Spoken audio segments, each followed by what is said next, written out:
Welcome back, everybody. You've asked for it, and here it is. Update on my baobab tree grown from seed. Now, right now, it just looks like a stick in a pot. I have not watered this, guys, since probably, I think, the end of October, early November, when I brought it inside for the season. Not a single drop of water. Now, when it's time to start watering your baobabs again, when they're breaking their dormancy, check this out, guys. Can you see that? The little green bud coming out right there.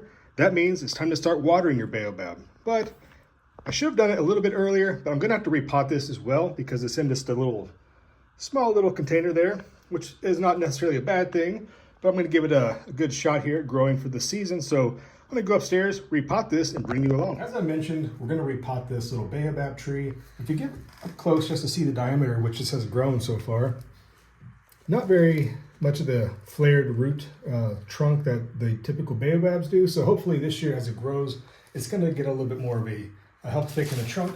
So we're gonna go ahead and dump out this old soil. So I can't imagine there be much nutrients in this at all. Do it this way for you. Actually, a lot of this stuff is not even necessary. The roots don't even start till down here, so that is interesting. But, okay, let's go and dump that out, this old potting mix. Now look at this, guys. Check out this root just on this baobab. Now that is pretty impressive. Check it out. That is a nice thick taproot right here. All these little feeder roots. I'm just trying to break off as little as I can without damaging the tree. This soil is absolutely bone dry. Like I said, I haven't watered this since October, November timeframe. It's March now, so all winter long. Almost the first day of spring, so right on cue, this baobab's gonna start trying to grow. But look at that, that is pretty awkward, but it is very swollen right here. Yes, that was planted actually far too deep. So this is just some old potting mix that this was in, and it's just really not very good quality at all. So let's talk about what we're gonna pot this back into. So like I mentioned, we're gonna go to a little bit bigger container. I think this one's a bit root bound in this smaller container. But what I have here is just a high quality organic potting mix. Now baobabs need lots and lots and lots of drainage, okay? So I don't like using sand. Some people may like using sand. I think sand just washes out over time and it's just a waste. So I like using things like perlite, some vermiculite, like I said, the organic compost. I kind of covered it up here, but this is all just pumice, right? So these little pumice stones is great for adding drainage to your cactus and succulents, things like that. And also, I'm gonna use a little bit of horticultural charcoal, like biochar, whatever you want to call it. It helps to kind of like just bring the whole thing together. At least it works out for me that way. So really no way to overly complicate this, guys. Just mix all your stuff together. This is very light. I mean, if you try, it's gonna fall right apart, right? So bring in some of your good organic potting mix. This just gets all mixed together. And there's really just no rhyme or reason how you need to do this, guys. If you want to have a little bit more perlite, a little bit less vermiculite, go for it. If you want to have more pumice stones, go for it as well. As long as it is a loose, free draining soil, doesn't need to be overly fertile. You don't want to like really coat this thing with a lot of fertility because again, they're succulent, they're cactus. You can overdo it, burn them out. So what I like to do here is gonna start filling the pot about a third of the way. We're gonna try to judge. So this is gonna need to sit about up here like this, right? This is such a weird angle that this plant was growing at. Look at that, that is insane. All right, so at this point, what I like to do, use whatever brand you want. Don't care. I put a slow release fertilizer in the bottom. That's where the feeder roots are gonna get to. And then make sure you put another layer of soil before you put the plant in. You don't want the plant sitting on top of fertilizer. And just try to position this the best you can, guys. It's gonna really kind of hard to get away from this little curl because I left it in the other pot for way too long. But in the interest of this growing straight, maybe it'll straighten itself out, who knows. But anyway, guys, I just kind of hold it like this and let it kind of fill back around it. I don't like using a lot of, some people might use sticks and things like that to kind of poke it in. I don't like doing that. I feel like I'm gonna poke the stem or some roots or something, cause some damage, lead to rot in the roots zone, and then that will not be good for your plant overall. I'm just gonna go ahead and do this. Now I will actually put a top dressing of some nice succulent stones on top of this. You can side dress or top dress with whatever you want. All right, so now it's going to get its first watering of the year. I always only use rainwater for this plant. It's never, ever experienced tap water. Never once, just pure rainwater.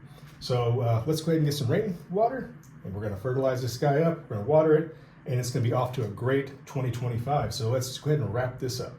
Okay, so I mentioned adding a top coating to the plant, and I'm going to use just this succulent stones. You can use whatever you want, guys, but I do think this helps to kind of keep the soil down. It also does help cool the soil, believe it or not. Rocks actually do have a cooling effect, as they're going to help absorb some of the heat and keep the soil a little bit cool. And again, you don't want to use like an actual mulch, right? This is a baobab tree, it's a succulent tree. You don't want to add actually mulch or any kind of real organic material as a top coat to the baobab. So there you go, that's it. Let's go ahead and water this and get this season underway. But check all that stuff coming off there, a little dust. That's why you don't ever breathe in that initial watering, okay? You could have some chemicals or some particulates, I'm trying to say, and will get up into your air, into your nose, and not be good for you, okay? So this is a pretty well ventilated plant room here. We have the fans off currently because you wouldn't be able to hear me, but it is very well ventilated. So I'm just gonna let this soak through, and I'm gonna wait until I see water coming out the bottom. It's very important when you have especially new soil that's very, very dry to water it thoroughly. Make sure you have water coming out the bottom. So it's gonna go ahead and just wait. What you also don't want to do is just put a big deluge, right? You don't want to just blast it with too much water. And as you see here, it's starting to come out the bottom. That means that the soil has been pretty well saturated. But I'm gonna let this sit here in this water for probably 15 to 20 minutes so all the soil has a chance to absorb as much moisture as possible. And even the baobab tree, the roots, they might actually start to absorb some water as well. As I showed you with the bud coming out, this plant is ready to start getting kick-started into growth. And yeah, this new soil, this new mix, I think it'll be much better for it. It's got some fertilizer, although it's going to be on this little angle because I left it in this little pot for far too long. That's on me. But check it out, guys. This is the baobab tree you guys were asking about. There's the update. Hopefully it'll grow well this year. I will show you another update during the summer when it's in full leaf, and we'll just kind of see how much it's grown in this 1 year. Hopefully that the plant's big enough now that's actually going to start putting on some actual growth this year. So more to come. Eventually this plant will be far too big for me to actually use as a house plant, so I might actually attempt to make this into a bonsai. I'll probably kill the plant doing that, but I'll see what I can do. Maybe somebody I know will have more room, but I like growing plants, guys. Look right here. These are all my trees and succulents, the things I've been starting. I'll always start growing stuff. So eventually, I can't keep everything forever, is what I'm trying to say. Eventually, it's gonna outgrow this place, and because I live in a very cold climate, I can't leave this outside all winter. It has to come in, and eventually, you just run out of space. You know, you always gotta keep the collection fresh. So I might maybe even donate this to university or someone if they'll have it. Maybe they'll keep it in their biology or botany classes or something. Who knows? But I'm gonna keep it for as long as I possibly can until it gets to be too much of a hassle to kind of deal with a 5-foot tall tree, bringing it in and out every single year. So there you go, guys, from the hillside. Hopefully you guys enjoyed this baobab repotting and update, and I'll see you this summer with an update on its progress, and eventually, hopefully it gives a nice thick trunk. Until then, see ya.